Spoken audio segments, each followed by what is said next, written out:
Greetings, ladies and gentlemen, and welcome to Slate's edition of Tales from Outer Space, where I take stories from across the internet and read them for your entertainment. This particular story is called Corpsman Up, Why You Never Screw the Marines Corpsman, written by firefighter Raven. It was another miserable, hot, and humid day on Kazatov 4. The alien jungle alive with sounds of strange creatures, making dozens of different noises and hundreds of new smells. They might almost be pleasant if they weren't patrolling for Virid holdouts left behind when the Alliance forces liberated the planet. Who knew how many of those bastards were still running around loose? The flora and fauna made hiking through the jungle bad enough without worrying about red beams of blades appearing out of the foliage. And that is how the 30 Marines of the 3rd Platoon C Company 1st Battalion of the 9th Marines found themselves on this nature hike, or more precisely, 29 Marines and a fleet corpsman. Like the corpsmen and the medics of the past, Petty Officer First Class David Ho Kwong was simply called Doc. He'd been a corpsman for 5 years now, almost all with 3rd Platoon, and been to hell and back with them. He knew every member of the 3rd Platoon by name, and would rush into fire to get them out. Up ahead was a clearing of knee-high grasses, the perfect spot for an ambush, and the reason the patrol was waiting in the bush while a pair of Marines checked it out. They just reached the center of the clearing when purple bolts from Frit energy weapons flew out from the opposite tree line. The pair in the middle went down in the first volley. Someone shouted, "Contact, 300 meters!" "Return fire," the lieutenant yelled, the sound of Terran rifles echoing off every surface. "Sergeant Jensen, take 1st squad and move left. Corporal Marks, 3rd squad to the right, and 2nd hold the center with me," the lieutenant shouted to his subordinates. "Garcia, get that railgun set up and suppress that tree line." The lieutenant was busy setting up a defense that he didn't notice Doc crouched over as he ran to the 2 fallen Marines.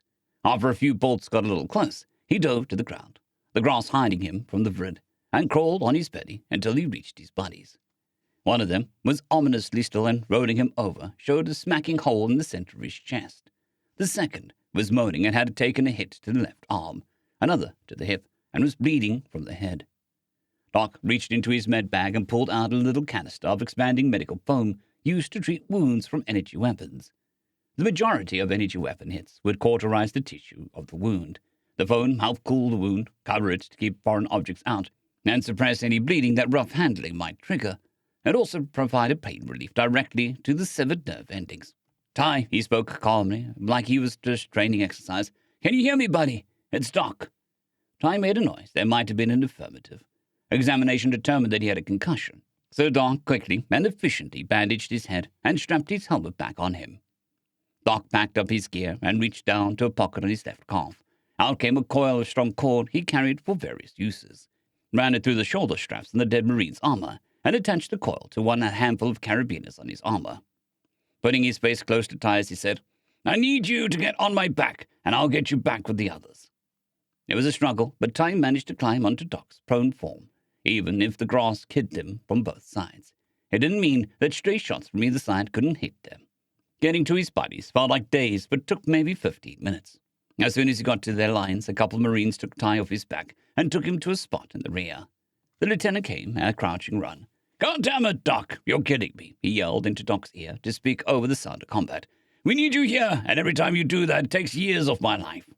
We set up a spot for you in the rear. Now get your ass back there," the lieutenant said before smiling. "Nice work on getting Ty back." "Aye, aye, sir. Thank you, sir." Before removing what part of the cord that hadn't spooled out behind him, he handed it to the lieutenant, and the questioning look replied, "Cruz didn't make it, but I attached this to his armor. We can pull him out from here." The lieutenant gave a quick nod of understanding and yelled for a couple of his squad to start reading him in. Marines left no one behind, except as a last resort. Doc made his way back to the wounded and was glad to find only 2 other patients there, both with minor wounds that just needed dressing, but first he needed to finish stabilizing Ty with an IV and getting him strapped in an evac litter. He got out a bag of saline, tubing, and a catheter. "Hold this," he told one of the walking wounded and handed him a saline bag. He tore open the packaging for the tubing, set it up, and grabbed the IV needle. After tying a small tourniquet around Ty's bicep, he felt for a vein in his elbow. Finding it, he inserted the needle, checked for good placement, and removed the needle. He attached the tubing to the catheter that was still in the vein and taped it all down. He set the flow rate and nodded to himself. He then turned to the other wounded and dressed their wounds in minutes. They could still fight if needed, but he kept them with him. They'd provide some security and help move less mobile cases. "Corpsman Up!" came a call from the right flank. Without a second thought, he made his way over to 3rd Squad. Corporal Marks met him as he entered the line. "I got 2 down from a grenade. We got them from behind that rock." Doc followed where he was pointing. "I got it," and started to move away. "Thanks, Doc," Corporal Marks shouted before returning to the line. When he got to the other side of the rock, he muttered "fuck" to himself. A pair of Marines, Rodriguez and Garcia, had stayed with the wounded, trying to keep pressure on the worst of the wounds. Doc nodded to them. "Good work, just like I showed you. Keep holding pressure." He made his way over to the 1st Marine and saw dozens of shrapnel holes where armor was pierced. Double-checking, the breastplate showed only the small holes from the shrapnel. Most only needed wound dressing and secured, but there were 3 that weren't going to stop bleeding on their own. He got Rodriguez to start bandaging the simple wounds and left the bleeders to handle on his own. The second looked to have taken the brunt of the explosion. His torso was a mess, and it looked like parts of his armor had been driven into the wound. This was going to take a bit. Normally, triage meant dealing with the worst case first, but he was going to need some time to handle this. He returned to the first patient and pulled out his kit. After inspecting the wound, he cleaned them out and sprayed the enclothing foam. He finished by stapling the wound closed. Doc looked at Rodriguez. "That should hold for now. Bandage them up and get her ready for transport." He turned back to Garcia. "I want you to bandage these small wounds, and then I'm going to have something else for you." But before starting, he radioed the lieutenant. "I need immediate dust-off. I have a priority case that needs immediate surgery." The lieutenant replied, "I see what I can do. Status of injured?" Doc had started working on the other patient. "One priority. I think it's Davison, but he's a mess. 2 urgent. Young, and you know about Ty. 2 walking wounded, Chen and Bell. I left them to watch over Ty, and I'm sending Young back with Garcia and Rodriguez. I'm going to need them to help me move Davison. 1 KIA, but I didn't get a chance to see who," he replied. "Yes, sir," the lieutenant replied. Doc didn't even respond after he got an IV and intubated Davidson. He sent Rodriguez and Garcia to move Young to the rear. He worked as fast as he could with securing the bleeders by cauterizing all sutures. He just finished getting Davidson as ready to be moved as he could when the 2 Marines returned. They loaded Davidson on the stretcher and just started moving when the call rang out. "Corpsman Up!" Thankfully, firing was beginning to die down, and he reached 1st Squad with no trouble. Of the 3 injured Marines, the worst was broken leg from a tree coming down. The 2 others were simple energy weapon burns. But what frustrated Doc the most were the 2 still forms on the line. Doc had the 2 walking wounded take the 3rd Marine back to the others. He was so engrossed in his work that he hadn't noticed the absence of weapon fire. The only Red left on the field were dead or dying, and Marines were remedying the second part for all but a pair of prisoners. Seeing no more wounded, Doc beat his feet to the little aid station and checked on his patients. The rest of his patients were stable, but Davidson was crashing. He used every trick he knew to keep his heart beating. "Lieutenant, I need a dust-off or I'm going to lose Davidson," he shouted over the comms. "I hear, Doc. ETA 2 minutes." The next 2 minutes felt like an eternity for Doc. The damn chunks of breastplate in the wound kept him from getting to the heart and lungs. Doc gave a sigh of relief when the assault ship landed in the clearing. He grabbed the nearest Hale Marines and carried Davidson to the ship. Any Marine he came across got sent back to evacuate the other wounded. He worked with the medics to get Davidson into the trauma bed and hooked into the medical systems there. Once he was sure all his wounded and dead were loaded on the ship, he took a moment to sit on a rock and watch the rid prisoners being secured in the ship. The lieutenant approached Doc and said, "We're marching back to base, but you look exhausted. Why don't you catch a ride back with our wounded?"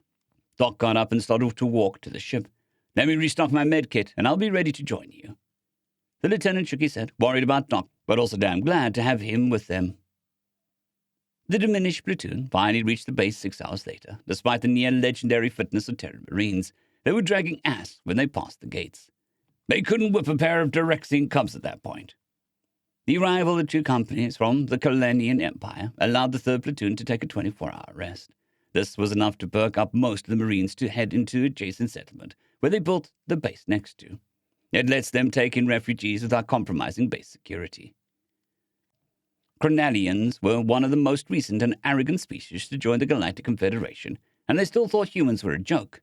Like most species, they assumed all humans were like the traders, mechanics, and shopkeepers that could be found in all Confederation space.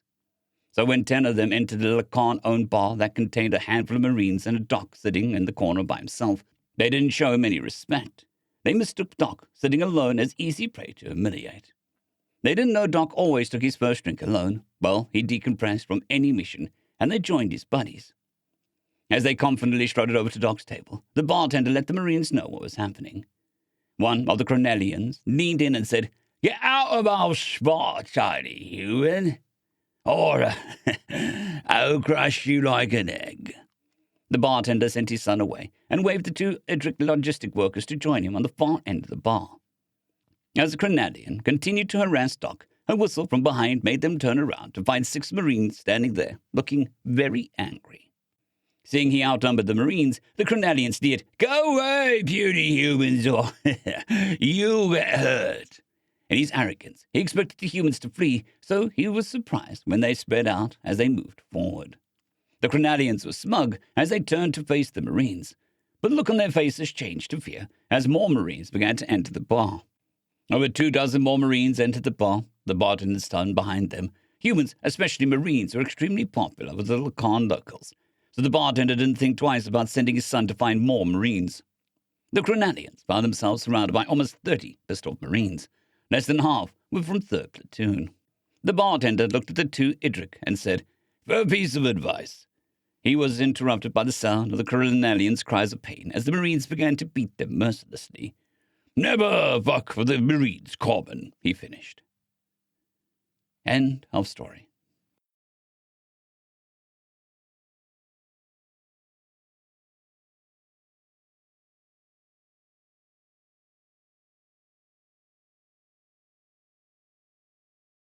I'd quickly like to thank our Tier 5 channel members, Casper Arnholt, John Creighton, Manatharia, 050, Dragzoon WRE, and Elijah Silvercross.